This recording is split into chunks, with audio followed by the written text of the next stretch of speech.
nous avons gardé le cap sur ce qui était vraiment important. Le nouvel accord devait préserver les emplois, favoriser la croissance, élargir la classe moyenne et soutenir les gens qui travaillent fort pour en faire partie. Nous avons réussi à faire tout cela. Richard Ouellette est professeur à l'Université Laval, spécialiste du libre-échange, du commerce international. Il est notre analyste ce soir. Bonsoir, Richard Ouellette. Bonsoir. Est-ce qu'on signe un nouvel accord aujourd'hui, le même accord, une annexe? D'après ce que je comprends, on signe un protocole qui apporte des modifications à l'accord signé l'an dernier. Donc, la nouvelle signature qu'on semble avoir vue cet après-midi ne porte que sur un protocole qui apporte des modifications.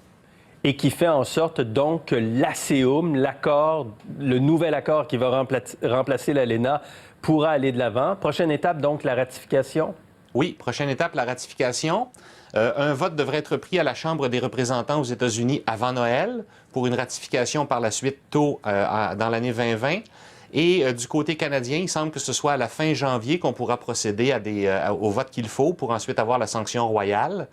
Et le texte de l'ASEUM, et cette partie-là n'a pas été changée, prévoit que 3 mois après la notification du troisième État à avoir satisfait sa Constitution, 3 mois après, donc, il y aura entrée en vigueur de ce nouvel accord.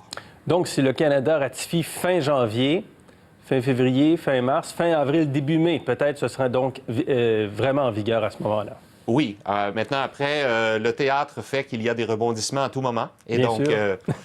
Mais si on avait à faire une prédiction aujourd'hui, ce serait celle-là. On a eu quelques scènes quand même depuis quelques années.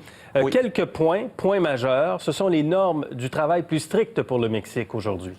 Oui, alors les Américains sont très inquiets du fait que le Mexique ne rehausserait pas ses normes environnementales et ses normes en matière de travail, ce que le Mexique s'est engagé à faire.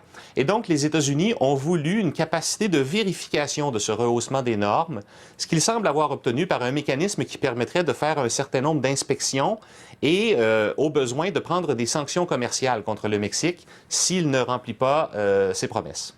Donc, c'est une avancée importante dans la protection des travailleurs. C'est important de faire ça?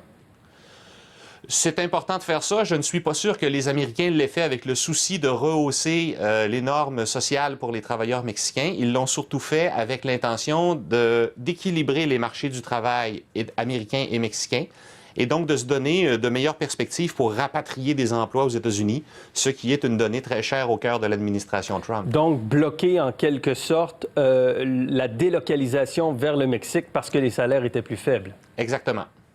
Le secteur de l'acier, et pas l'aluminium, mais le secteur de l'acier a gagné une plus forte protection pour ses usines et ses travailleurs. Expliquez-nous.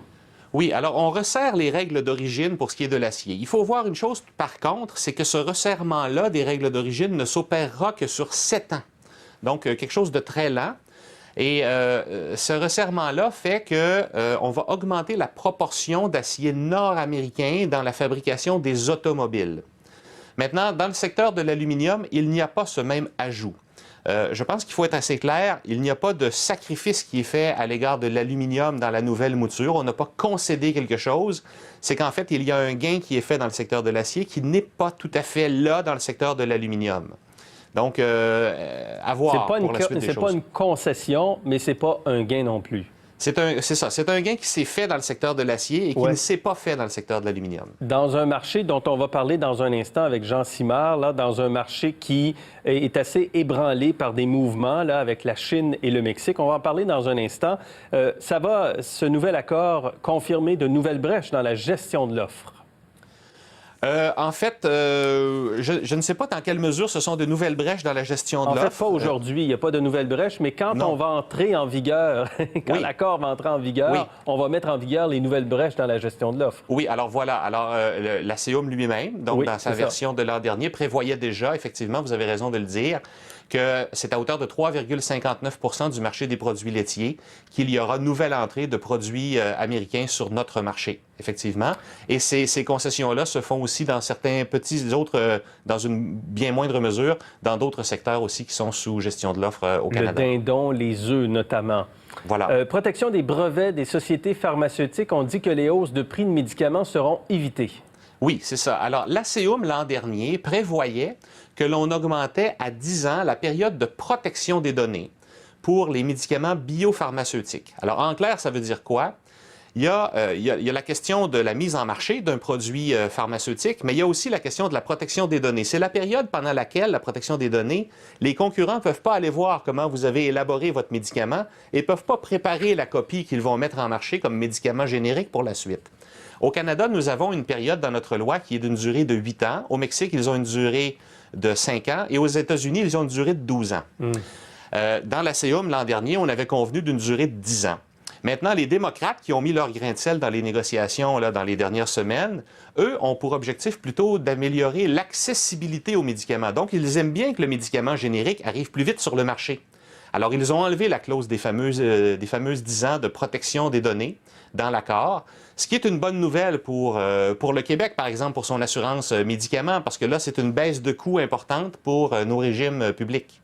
Intéressant, ça. Très intéressant. Un mot en terminant sur l'OMC. Le système de règlement des différends dans l'ALENA, le nouvel ALENA, sera plus solide, d'une part, mais d'autre part, le système de règlement des différends à l'OMC aujourd'hui, le tribunal d'appel sur le règlement des différends, va devenir inopérant dès demain. Dites-nous pourquoi. Oui, alors, il y a 2 mandats de juges à l'organe d'appel de l'Organisation mondiale du commerce qui viennent à terme aujourd'hui. Alors, le juge américain Thomas Graham et le président de l'organe d'appel, un Indien, voient leur mandat se terminer là, aujourd'hui, au moment où on se parle.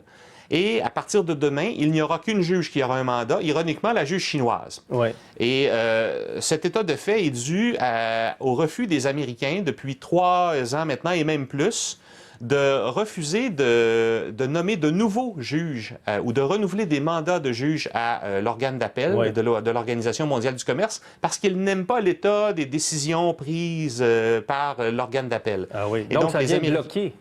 Oui, et là maintenant, il n'y a plus de possibilité d'appel. Le Canada est aux avant-postes dans ce débat-là. Il a d'ailleurs signé une entente avec l'Union européenne et s'est entendu pour que tous les cas qui seraient potentiellement allés en appel iront désormais en arbitrage. Et on a un accord formel de gouvernement à gouvernement avec l'Union européenne pour régler ces enjeux-là. Et il faudra régler cette question-là rapidement, surtout pour un pays comme le Canada. Merci beaucoup, Richard Ouellette. Ça m'a fait plaisir. Merci bien. Au revoir.